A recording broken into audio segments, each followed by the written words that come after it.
नमस्कार प्रिय दर्शकों, एक बार फिर आपका स्वागत है आपके अपने YouTube चैनल ज्ञान गंगा पर। प्रिय दर्शकों, आज हम फिर एक नया वीडियो, एक नई कहानी लेकर हाजिर हुए हैं। आज की यह कहानी बहुत ही प्रेरणादायक और ज्ञानवर्धक है। प्रिय दर्शकों, बूढ़ी चिड़िया ने बताया कि स्त्रियां किस श्राप के कारण पराये पुरुषों में रुचि रखती हैं। प्रिय दर्शकों, अगर आप हमारे चैनल पर पहली बार आए हैं तो चैनल को सब्सक्राइब करें, बेल आइकन ऑन करें और अच्छे कमेंट करें ताकि हर आने वाले वीडियो का नोटिफिकेशन सबसे पहले आपको मिले और आप उसका लाभ उठा सकें। तो शुरू करते हैं। प्रिय दर्शकों, आज की यह प्यारी सी कहानी, यह प्यारा सा वीडियो। प्रिय दर्शकों, प्राचीन समय की बात है। किसी नगर में एक बड़ा सेठ रहता था। पूरे नगर में उसका घर सबसे आलीशान था। सेठ की पत्नी बहुत रूपवान थी। पूरे नगर में कोई भी स्त्री सेठ की पत्नी से सुंदर नहीं थी। प्रिय दर्शकों, उस सेठ के घर में एक वट वृक्ष था जिसमें एक बूढ़ी चिड़िया अपना घोंसला बनाकर रहती थी। सेठ और सेठ की पत्नी उस चिड़िया का बहुत ध्यान रखते थे। चिड़िया को हर रोज दाना पानी देते और उसे बहुत प्यार करते। प्रिय दर्शकों, सेठ के घर में कई पुरुष नौकर चाकर थे और सेठ व्यापार के काम से कई दिनों के लिए नगर से बाहर जाता रहता था। एक दिन चिड़िया सेठ से कहती है, सेठ जी, आपको अपनी पत्नी को अकेला छोड़कर नहीं जाना चाहिए। तब सेठ कहता है, चिड़िया, तुम ऐसा क्यों कह रही हो? प्रिय दर्शकों, तब चिड़िया कहती है, सेठ जी, यह बात मैं आपको एक कहानी के माध्यम से बताती हूँ। आप ऐसे नहीं समझेंगे। मैं आपको एक कहानी सुनाती हूँ। सेठ कहता है, ठीक है चिड़िया, तुम कहानी सुनाओ। तब चिड़िया अपनी कहानी शुरू करती है और कहती है, सेठ जी, आप इस कहानी को ध्यान से सुनिए और इन बातों को याद रखिएगा। प्रिय दर्शकों, चिड़िया कहानी शुरू करती है। चिड़िया कहती है कि सेठ, यह कहानी आज से 5000 साल पुरानी है, जब कलयुग शुरू हो रहा था। निषाद देश के वीरसेन पुत्र नल नाम के एक राजा थे। वे रूप और गुणों से परिपूर्ण होने के साथ साथ सभी तरह के अस्त्र शस्त्रों में निपुण थे, किंतु उन्हें जुआ खेलने की बुरी आदत थी। उसी काल में विदर्भ देश पर भीष्मक नाम के एक राजा राज्य करते थे। उन्होंने दमन ऋषि को प्रसन्न कर उनसे वरदान के रूप में 4 संतानें प्राप्त की थीं, जिनमें से 3 पुत्र और 1 कन्या थी। पुत्रों के नाम थे दम, दान, दमन और पुत्री का नाम था दमयंती। वह देवी लक्ष्मी के समान रूपवती थी। ऐसा माना जाता है कि उस समय तीनों लोकों में दमयंती के समान सुंदर कोई कन्या नहीं थी। प्रिय दर्शकों, फिर बूढ़ी चिड़िया कहती है, हे सेठ जी, एक दिन की बात है। राजा नल अपने राजमहल के उद्यान में टहल रहे थे। उसी समय उनकी नजर कुछ हंसों पर पड़ी। उनमें से एक सुंदर हंस को नल ने पकड़ लिया। तब हंस ने राजा नल से कहा, हे राजन, अगर आप मुझे छोड़ दो तो मैं विश्व सुंदरी राजकुमारी दमयंती के पास जाकर आपके गुणों का ऐसा वर्णन करूंगा कि वह आपसे ही विवाह करेगी। राजा नल ने भी दमयंती के रूप की चर्चा पहले ही अपने दरबारियों के मुख से सुन रखी थी और मन ही मन दमयंती को पाने की चाहत रखते थे। वे उससे विवाह करना चाहते थे। प्रिय दर्शकों, फिर बूढ़ी चिड़िया कहती है, हे सेठ जी, हंस की बातें सुनकर राजा नल ने उसे छोड़ दिया। इसके बाद वे सभी हंस उड़कर राजकुमारी दमयंती के उद्यान में चले आए। दूसरी तरफ दमयंती हंसों को अपने महल के उद्यान में देखकर बहुत खुश हुई। वह भी हंसों को पकड़ने के लिए दौड़ने लगी। उसने जिस हंस को पकड़ा, तभी वह हंस बोल उठा, हे रानी दमयंती, निषाद देश का एक नल नाम का राजा है। वह राजा बहुत ही सुंदर है। मनुष्यों में उसके समान सुंदर कोई भी नहीं। वह मानो साक्षात कामदेव का स्वरूप हो। यदि तुम उनसे विवाह कर लो तो तुम्हारा जन्म और रूप दोनों ही सफल हो जाएंगे। जैसे तुम स्त्रियों में सबसे रूपवती हो, वैसे ही राजा नल पुरुषों में सबसे सुंदर हैं। तुम दोनों की जोड़ी उत्तम रहेगी। हंसों की यह बात सुनकर दमयंती के मन में भी राजा नल से मिलने की लालसा जाग उठी। इसके बाद दमयंती ने कहा, प्रिय हंस, तुम राजा नल तक मेरा प्रेम संदेश पहुंचा दो। प्रिय दर्शकों, फिर बूढ़ी चिड़िया कहती है, हे सेठ जी। फिर हंस ने लौटकर राजा नल को दमयंती का संदेश दिया। इधर दमयंती दिन रात राजा नल का ही ध्यान करती रहती थी। वह उनसे मिलने को व्याकुल हो रही थी, लेकिन उसे समझ में नहीं आ रहा था कि वह कैसे उनसे मिलकर अपने दिल की बात कहे। नल के वियोग में दमयंती का शरीर दिन ब दिन दुबला होता गया। वह कमजोर सी दिखने लगी। फिर कुछ दिनों बाद राजा भीष्मक ने सोचा कि मेरी पुत्री विवाह योग्य हो गई है। दमयंती के पिता ने उसके स्वयंवर का आयोजन किया, जिसमें सभी देशों के राजाओं को स्वयंवर के लिए बुलाया गया। स्वयंवर का निमंत्रण मिलने के बाद सभी देशों के राजा वहां पहुंचने लगे। उधर जब देवर्षि नारद से सभी देवताओं को दमयंती के स्वयंवर का समाचार मिला, तो इंद्र और सभी लोकपाल विदर्भ देश के लिए निकल पड़े। राजा नल को भी संदेश भेजा गया, तो वे भी तुरंत दमयंती के स्वयंवर के लिए चल पड़े। प्रिय दर्शकों, फिर बूढ़ी चिड़िया कहती है, हे सेठ जी, नल के रूप को देखकर इंद्र ने रास्ते में ही अपने विमान को रोक लिया। अपनी राह में राजा नल ने जब सभी देवताओं को देखा, तो अपने रथ से उतरकर उन सबको प्रणाम किया। फिर इंद्र ने राजा नल से कहा, हे वत्स राजन, आप बहुत रूपवान और गुणवान हैं। कृपया आप हमारे दूत बन जाइए। आप हमारे दूत बनकर दमयंती के पास जाएं और कहें कि इंद्र, वरुण, अग्नि, कुबेर और यम देवता तुमसे विवाह करना चाहते हैं। इनमें से तुम जिसे चाहो उस देवता को अपना पति स्वीकार कर लो। यह सुनने के बाद नल ने दोनों हाथ जोड़ते हुए देवताओं से कहा, हे प्रभु, मैं एक दूत बनकर वहां कैसे जा सकता हूं, जबकि मेरा और आप लोगों का वहां जाने का एक ही उद्देश्य है। इसलिए मैं आपका दूत बनकर वहां नहीं जा सकता। आप लोग कृपया इस विषय में मुझे क्षमा करें। तब देवताओं ने कहा, हे नल, तुम देवताओं का कहाँ टाल रहे हो? फिर सोच लो। इंद्र की ऐसी कठोर वाणी सुनकर राजा नल देवताओं के दूत बनने को तैयार हो गए और उन्होंने इंद्र की आज्ञा से राजमहल में प्रवेश किया। तब दमयंती और उसकी सहेलियां नल के रूप को देखकर मोहित हो गईं और शर्म के मारे कुछ न बोल पाईं। तब नल ने कहा, मैं यहाँ देवताओं का दूत बनकर आया हूँ। हे दमयंती, स्वर्ग के देवता तुमसे विवाह करना चाहते हैं। तुम किसी भी एक देवता को चुन लो और विवाह कर लो। यही संदेश लेकर मैं तुम्हारे पास आया हूँ। देवताओं के प्रभाव से मैंने तुम्हारे महल में प्रवेश किया था, इसलिए मुझे कोई देख नहीं पाया। मैंने तुमसे देवताओं का संदेश कह दिया है। अब तुम्हारी जो इच्छा हो वह करो।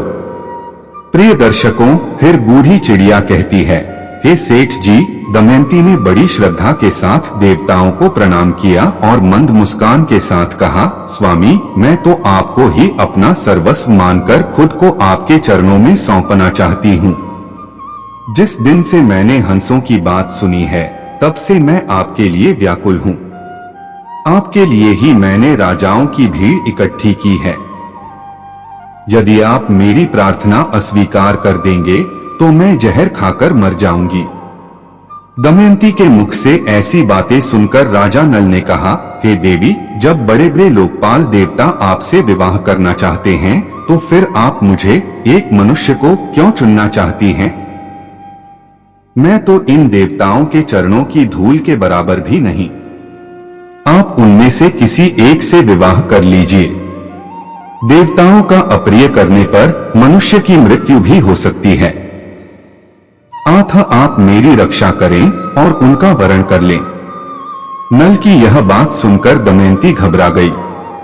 उसकी आंखों से आंसू छलकने लगे और वह मंद स्वर में बोली, मैं आपको वचन देती हूँ कि मैं आपको ही पति के रूप में वरण करूंगी। तब राजा नल ने कहा, परंतु इस समय मैं यहाँ देवताओं का दूत बनकर आया हूँ। अगर इस समय मैं अपने स्वार्थ की बात करने लगूं, तो यह उचित नहीं होगा। मैं तुमसे विवाह कर सकता हूँ, लेकिन तब जब यह धर्म के विरुद्ध न हो। तब राजकुमारी बोली, इसके लिए मेरे पास एक उपाय है। उसके अनुसार काम करने पर आपको दोष भी नहीं लगेगा और हमारा विवाह भी संपन्न होगा। उपाय यह है कि आप सभी लोगों के साथ स्वयंवर मंडप में आए और मैं आपको ही वरमाला डाल दूंगी। प्रिय दर्शकों, फिर बूढ़ी चिड़िया कहती है, हे सेठ जी, राजा नल वापस देवताओं के समक्ष पहुंच गए।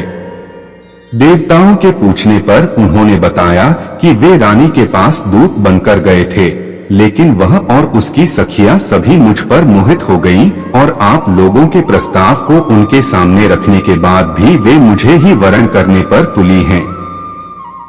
कुछ समय बाद स्वयंवर की घड़ी आ ही गई।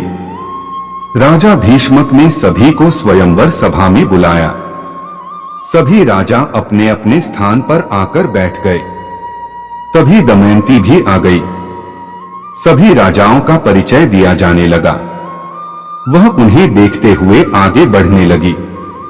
तभी इसी कतार में दमयंती को एक ही स्थान पर नल के समान दिखने वाले और वैसे ही वेशभूषा वाले 5 राजकुमार खड़े दिखाई दिए। तब वह हैरान हो गई और मन ही मन विचार करने लगी कि इन 5 में से राजा नल को कैसे पहचानूं। तभी वह समझ गई कि यह देवताओं की माया है। अंत में दमयंती ने निश्चय किया कि इस समस्या से बाहर निकलने के लिए वह देवताओं से ही सहायता मांगेगी। उसने अपने हाथ जोड़कर देवताओं की स्तुति शुरू की और कहा, हे देवताओं, हंस के मुख से नल का वर्णन सुनकर मैंने उन्हें ही पति के रूप में वरण कर लिया था। उसी को पाने के लिए मैंने यह स्वयंवर शुरू किया है। कृपया आप लोग अपने साक्षात रूप में प्रकट हो जाए, जिससे मैं राजा नल को पहचान सकूं। देवताओं ने प्रसन्न होकर उसे ऐसी शक्ति दी जिससे वह देवता और मनुष्य में अंतर कर सके। तत्पश्चात उसने राजा नल के गले में माला डालकर उनका वरण कर लिया। प्रिय दर्शकों, फिर बूढ़ी चिड़िया कहती है, हे सेठ जी, स्वयंवर पूरा होने के बाद देवता स्वर्ग की ओर जा रहे थे। उस समय उनकी राह में कलयुग और द्वापर से भेंट हो गई। तब इंद्र ने पूछा, कलयुग कहाँ जा रहे हो? तब कलयुग ने कहा, मैं दमयंती के स्वयंवर में उससे विवाह करने के लिए जा रहा हूँ। फिर इंद्र ने बताया, अरे स्वयंवर तो कब का पूरा हो गया। दमयंती ने नल का वरण कर लिया है। हम लोग तो बस देखते ही रह गए। यह सुनकर कलयुग बोला, यह तो अनर्थ हो गया। उसने देवताओं का घोर अपमान किया है, इसलिए उसे इस अपराध का दंड अवश्य मिलना चाहिए। तब देवताओं ने कहा, दमयंती ने हमारी आज्ञा प्राप्त करके ही नल को वरण किया है। हे कली, वास्तव में नल सर्वगुण संपन्न और उसके लिए योग्य वर हैं। वे धर्म के बड़े पालक भी हैं, इसलिए उसको श्राप देना पुण्यवान ब्राह्मण को नरक में गिराने के समान है, जो कि एक महापाप है। प्रिय दर्शकों, फिर बूढ़ी चिड़िया कहती है, हे सेठ जी, ऐसा कहकर देवता आगे बढ़ गए। लेकिन कलयुग और द्वापर इसी विषय पर बात कर रहे थे। कलयुग ने द्वापर से कहा, मैं अपना क्रोध शांत नहीं कर सकता, इसलिए मैं नल के शरीर में निवास करूंगा और उसे राजविहीन कर दूंगा। उस स्थिति में वह दमयंती के साथ नहीं रह सकेगा। उसे जुए का बड़ा शौक है, इसलिए तुम भी पासों में प्रवेश करके मेरी सहायता करना। और द्वापर ने भी उसकी बात मान ली। इसके बाद द्वापर और कलयुग दोनों ही नल की राजधानी गए, लेकिन कली को नल के शरीर में प्रवेश करने का कोई अवसर नहीं मिल रहा था। वह सिर्फ एक मौके की तलाश में था। इसी तरह समय बीतता गया, लेकिन कलयुग कुछ न कर पाया। फिर 12 वर्ष बाद एक दिन राजा नल संध्या के समय लघुशंका से निवृत्त होकर बिना हाथ पैर धोए भोजन करने बैठ गए। यह अपवित्र अवस्था देखकर कलयुग उनके शरीर में प्रवेश कर गया। वही कलयुग दूसरा रूप धारण कर उनके भाई पुष्कर के पास गया जो अलग रहकर अपना राज्य चलाते थे। उसने कहा, तुम नल के साथ जुआ खेलो। मैं वचन देता हूँ कि मैं निश्चित रूप से उसका राज्य जिताने में तुम्हारी मदद करूंगा। पुष्कर ने कलयुग की बात मान ली और नल के पास शीघ्र ही चला आया। जब पुष्कर ने राजा नल को जुआ खेलने के लिए ललकारा तो राजा नल दमयंती के सामने उसकी ललकार सहन न कर सके। प्रिय दर्शकों, फिर बूढ़ी चिड़िया कहती है, हे सेठ जी, राजा नल ने जुआ खेलने का निश्चय किया। फिर खेल शुरू हुआ। उस समय नल के शरीर में कलयुग प्रवेश कर चुका था और पासों में द्वापर था। इसलिए नल जो कुछ भी जुए में लगाते वह हार जाते। प्रजा और मंत्रियों ने राजा को रोकना चाहा, लेकिन वे सब कुछ हारने तक नहीं रुके। जब मंत्रियों ने रानी तक राजा को रोकने का संदेश पहुंचाया, तब दमयंती ने राजा नल से कहा, हे स्वामी, आपकी सारी प्रजा आपके दुख के कारण अचेत हो रही है। इतना कहकर दमयंती भी रोने लगी। लेकिन राजा नल कलयुग के वश में होने के कारण उनकी एक बात भी नहीं सुन रहे थे और जुआ खेलते रहे। द्वापर का पासों पर नियंत्रण था, इसलिए राजा नल जो भी पासे फेंकते वे उनके प्रतिकूल ही पड़ते। जब दमयंती ने यह सब देखा तो राजा नल के सारथी को बुलाकर बच्चों को रथ में बिठाकर कुंडिन नगर भेज दिया। इसके बाद पुष्कर ने राजा नल का सारा धन जुए में जीत लिया और बोला, क्या तुम्हारे पास दांव पर लगाने के लिए कुछ और भी है? अगर तुम दमयंती को दांव पर लगाने के लायक समझो तो उसे भी लगा सकते हो। बदले में मैं सब कुछ वापस लौटा दूंगा। लेकिन राजा नल ने दमयंती को दांव पर नहीं लगाया। प्रिय दर्शकों, जुए में सब कुछ हारने के बाद राजा नल और दमयंती जंगल जंगल भटकने लगे। उन्हें भोजन तक नसीब नहीं होता था। एक दिन राजा नल ने देखा कि कई पक्षी उनके पास आकर बैठ गए। उन पक्षियों के पंख सोने के समान चमक रहे थे। नल ने सोचा कि अगर मैं इन पक्षियों के पंख प्राप्त कर लूं तो इनसे कुछ धन मिल सकता है। ऐसा सोचकर उन्होंने उन पर अपने पहने हुए वस्त्र डाल दिए, लेकिन पक्षी उनके वस्त्र भी लेकर उड़ गए। असल में वे पक्षी नहीं थे। राजा के पास जो अंतिम वस्त्र थे उन्हें भी कलयुग पक्षी बनकर छीनने आया था। नल अब नंगे होकर बड़ी खिन्नता के साथ ऊपर देखता हुआ रह गया और मायूस होकर दमयंती के पास पहुंचा। उसने दमयंती को सामने का मार्ग दिखाते हुए कहा, दमयंती, तुम देख रही हो, यहाँ बहुत से रास्ते हैं। एक रास्ता अवंती की ओर जाता है, दूसरा पर्वत से होकर दक्षिण देश के सामने विंध्याचल पर्वत है। यह पयोष्णी नदी समुद्र में मिलती है और यह कौशल देश का मार्ग है। राजा नल का दुख और लाचारी देखकर दमयंती की आंखें आंसुओं से भर गईं। उसने नल से कहा, क्या आपको लगता है कि मैं आपको छोड़कर अकेली कहीं जा सकती हूँ? मैं आपके साथ रहकर ही आपके दुखों को बांटना चाहती हूँ। दुख में आपका साथ देना मेरा पहला धर्म है। ऐसा कहकर उसने नल के मन के दुखों को हल्का कर दिया। उस समय नल के शरीर पर एक भी वस्त्र नहीं था और न ही जमीन पर सोने या बैठने के लिए कोई वस्त्र था। प्रिय दर्शकों, फिर बूढ़ी चिड़िया कहती है, हे सेठ जी, नल और दमयंती के साथ कलयुग ने अपना क्रोध इस प्रकार निकाला। फिर संध्या समय वे दोनों वहीं पर सो गए। कुछ समय बाद नल गहरी सोच में पड़ गया और मन ही मन कहने लगा, यह मुझसे बहुत प्रेम करती है। प्रेम के कारण ही इसे इतना दुख झेलना पड़ रहा है। फिर राजा नल ने सोचा, यदि इसे छोड़कर चला जाऊं तो संभव है कि इसे इन दुखों से राहत मिल जाए और यह चलते चलते अपने पिता के राज्य में चली जाए। यह सोचकर उसने दमयंती की साड़ी का आधा हिस्सा फाड़कर अपना शरीर ढक लिया। दमयंती गहरी निद्रा में थी। नल उसे छोड़कर निकल गया। दरअसल शरीर में कलयुग के प्रवेश के कारण राजा नल की बुद्धि नष्ट हो गई थी। इसलिए वे अपनी पत्नी को वन में अकेला छोड़कर वहां से चले गए। दमयंती की नींद टूटी, तब उसने देखा कि राजा नल वहां नहीं है। यह देखकर वह चौंक गई और राजा नल को पुकारने लगी। जब दमयंती को राजा नल बहुत देर तक दिखाई नहीं पड़े तो वह जोर जोर से रोने लगी और भटकती हुई जंगल के बीच पहुंच गई। वहां एक बड़े अजगर ने दमयंती पर हमला कर दिया। दमयंती चिल्लाने लगी। तब उसका स्वर एक व्याध शिकारी के कानों में पड़ा जो उधर ही घूम रहा था। वह दौड़कर वहां आया और यह देखकर कि दमयंती को अजगर निगल रहा है, उस शिकारी ने तेज बाणों से अजगर का मुंह चीर डाला। फिर उसने दमयंती को अजगर से छुड़ाकर सहारा दिया और भोजन करवाया। तत्पश्चात उसने पूछा, तुम कौन हो? किस कष्ट के कारण इस निर्जन वन में भटक रही हो? मित्रों, दमयंती की सुंदरता देखकर वह व्याध उस पर अत्यंत मोहित हो चुका था। वह दमयंती से मीठी मीठी बातें करके उसे अपने वश में करने की कोशिश करने लगा।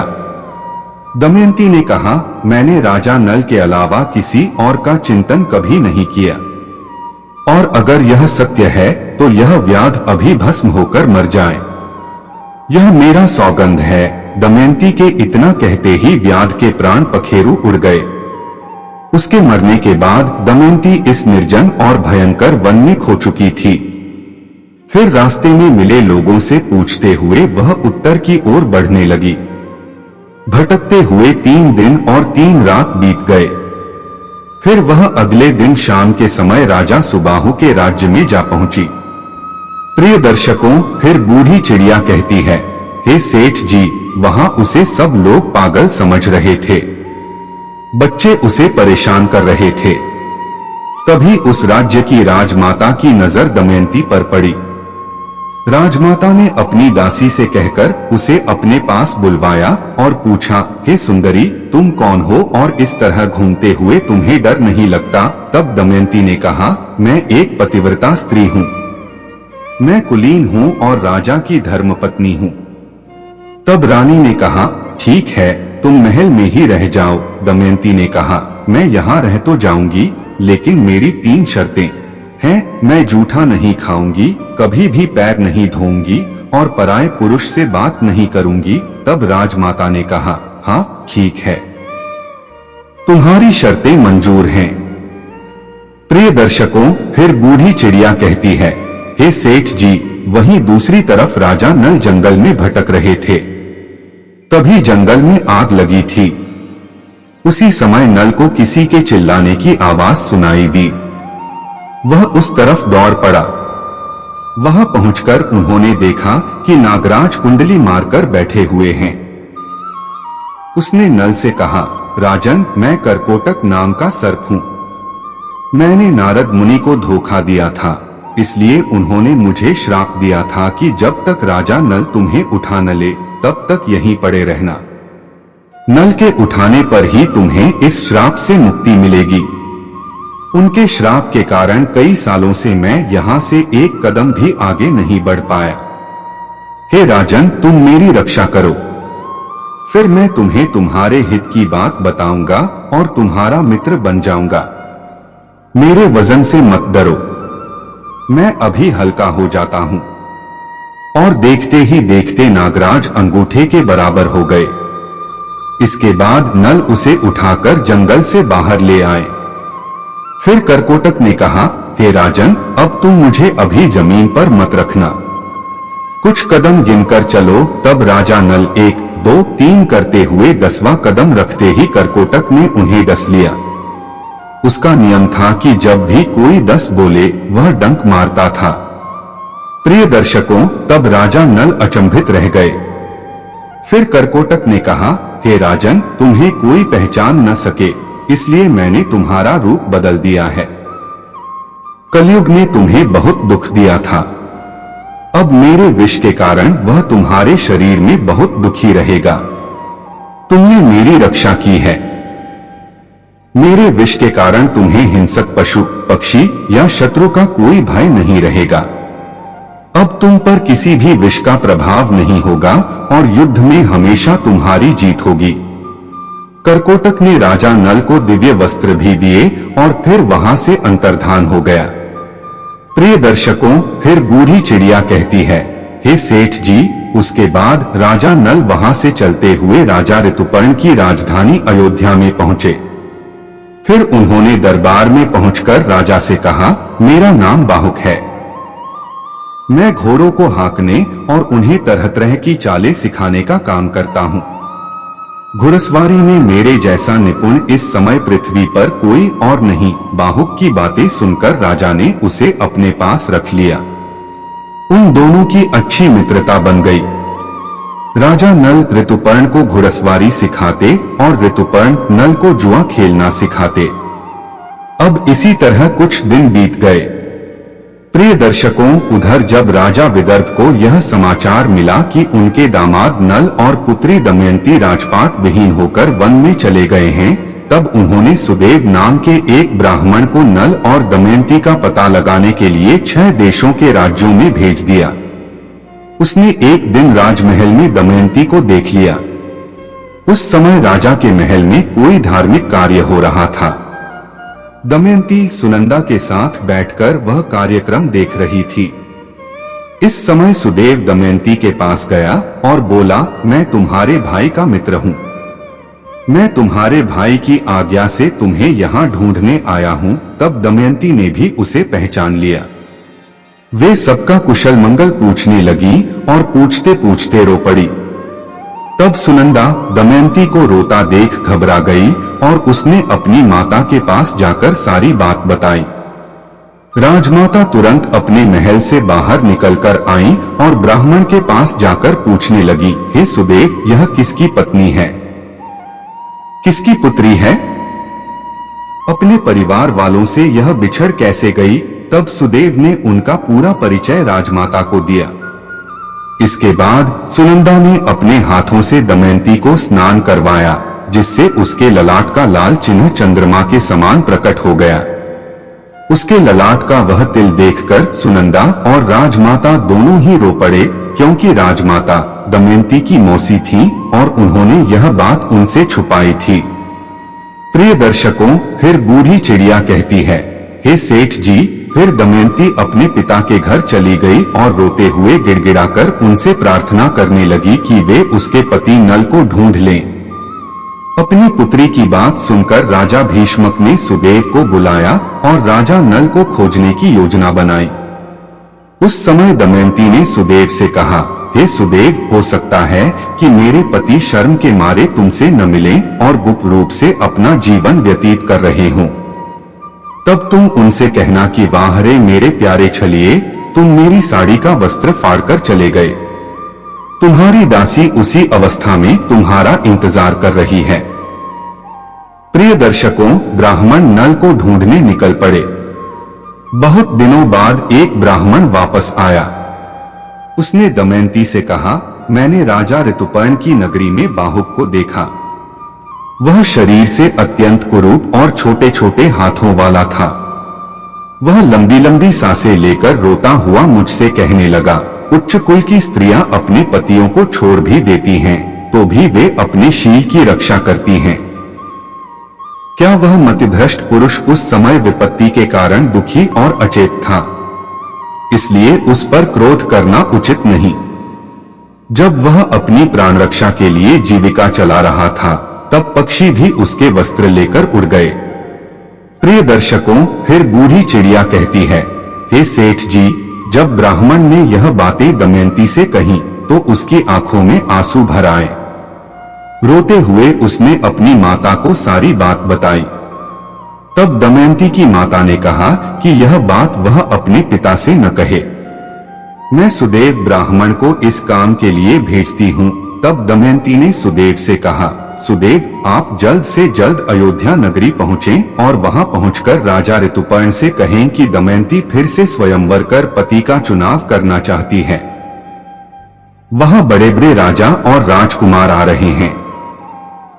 स्वयंवर की तिथि कल ही है, इसलिए अगर आप पहुंच सकें तो वहां चले जाइए। जिन्हें जीवित या मृत होने का किसी को पता नहीं है, इसलिए राजकुमारी दमयंती कल शाम से पहले ही पति का वरण करेगी। यह बात सुनकर सुदेव अयोध्या गए और उन्होंने राजा ऋतुपर्ण से यह सब बातें बता दी। सुदेव की बातें सुनकर राजा ने बाहुक को बुलाया और कहा, हमें जल्द से जल्द विदर्भ देश में पहुंचना है। प्रिय दर्शकों, ऐसी बातें सुनकर जैसे नल का कलेजा ही फट गया। उसने सोचा कि यह संभव नहीं कि दमयंती दूसरा विवाह करना चाहती है। फिर नल और ऋतुपर्ण शीघ्रता से रथ में बैठकर विदर्भ पहुंचे। घोड़ों की चाल से दमयंती को पता चल गया कि हो न हो इस रथ का सारथी स्वयं राजा नल ही है। जब उसने खिड़की से बाहर झांक कर देखा तो एक कुरूप व्यक्ति घोड़ों की सेवा कर रहा था। दमयंती को पता चल गया कि वही राजा नल हैं। वह दौड़ते हुए उनके पास गई और उन्हें गले से लगा लिया। तभी बाहुक ने करकोटक सर्प के दिए वस्त्र उतार दिए। पत्नी के सच्चे प्रेम के कारण कलयुग का असर समाप्त हो गया, जिसके कारण वह राजा नल के शरीर से बाहर आ गया। दमयंती का पति के प्रति प्रेम भाव देखकर उसे अत्यधिक घृणा हो गई। वहीं राजा नल भी अपने पूर्व रूप में वापस आ गए। प्रिय दर्शकों, फिर बूढ़ी चिड़िया कहती है, हे सेठ जी, किंतु अभी भी द्वापर युग का प्रभाव थोड़ा शेष था, जिसके कारण कली नल और दमयंती को अपने वश में नहीं कर पाया और उसने क्रोध में आकर दमयंती को श्राप दिया।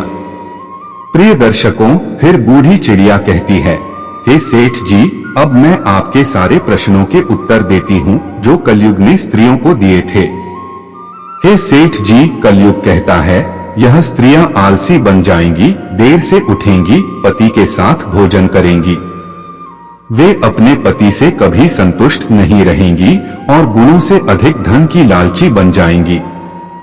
आठ कलयुग में स्त्रियों का राज हो जाएगा। हर घर की पुत्रवधू काम के लिए घर से बाहर जाएगी।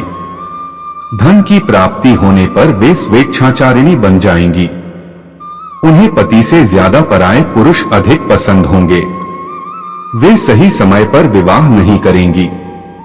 स्त्री को जो मां बनने का वरदान मिला है उसका भी अपमान करेंगी और स्वयं बच्चे को जन्म देना नहीं चाहेंगी। हे सेठ जी, कलयुग की स्त्रियां कम कपड़े पहनेंगी। उनका प्रेम भी झूठा होगा। वे बाल कटवाएंगी, ठीक से बच्चों और परिवार की परवरिश नहीं करेंगी तथा अपने घर के वृद्ध लोगों को घर से बाहर निकाल देंगी। कुंवारी कन्या भी विवाह से पहले गर्भवती हो जाएगी। उनका पूजा पाठ में मन नहीं लगेगा। केवल दिखावे के लिए ईश्वर की पूजा करेंगी। किंतु जो लोग धर्म का पालन करते हुए ईश्वर का नाम स्मरण करते हैं उन्हें मुक्ति मिल जाती है। जो स्त्री पति और ईश्वर की सेवा सच्चे मन से करती है वह देवी के समान पूजनीय रहेंगी। उन पर मेरा आशीर्वाद सदा बना रहता है। प्रिय दर्शकों, हमारी आज की कहानी यहाँ समाप्त होती है। हम उम्मीद करते हैं कि आपको हमारी आज की यह कहानी, यह वीडियो पसंद आया होगा और आप इससे ढेर सारी प्रेरणा लेंगे। अगर वीडियो पसंद आया हो तो हमारे चैनल ज्ञान गंगा को सब्सक्राइब जरूर कर लें। तो मिलते हैं अगली ज्ञान चर्चा के साथ अगले वीडियो में। तब तक के लिए नमस्कार, धन्यवाद।